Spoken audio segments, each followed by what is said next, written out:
২৬ বছরেরও বেশি সময় পর দিল্লিতে বিধানসভা নির্বাচনে জয় পেয়েছে ভারতীয় জনতা পার্টি। প্রায় ২/৩ সংখ্যাগরিষ্ঠতা নিয়ে প্রায় ৩ দশকের ভোট খরা কাটিয়ে উঠেছে দলটি।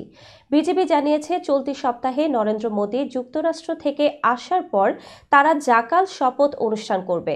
ভারতীয় সংবাদ মাধ্যম এনডিটিভি জানায়, আজ রোববার ভারতের কেন্দ্রীয় মন্ত্রী Amit Shah BJP president JP নাড্ডার সঙ্গে দিল্লিতে সরকার গঠন নিয়ে আলোচনা করবেন। দিল্লির বিজেপি প্রধান বীরেন্দ্র সচদেবা আজ সন্ধ্যায় ৪৮ জন নবনির্বাচিত বিধায়কের সঙ্গে দেখা করবেন। ধারণা করা হচ্ছে, আম আদমি পার্টির নেতা অরবিন্দ কেজরিওয়ালকে হারানো প্রবেশ ভার্মা হতে পারেন দিল্লির পরবর্তী মুখ্যমন্ত্রী।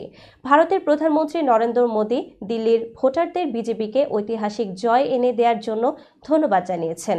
এদিকে দিল্লির মুখ্যমন্ত্রী ও আম আদমি পার্টি নেতা অতিশী মার্লেনা জনগণের রায় মেনে নিয়ে একে বিপর্যয় আখ্যা দিয়েছেন। সেই সঙ্গে বিজেপির বিরুদ্ধে দলের লড়াই সংগ্রাম চালিয়ে যাওয়ার অঙ্গীকারও করেছেন।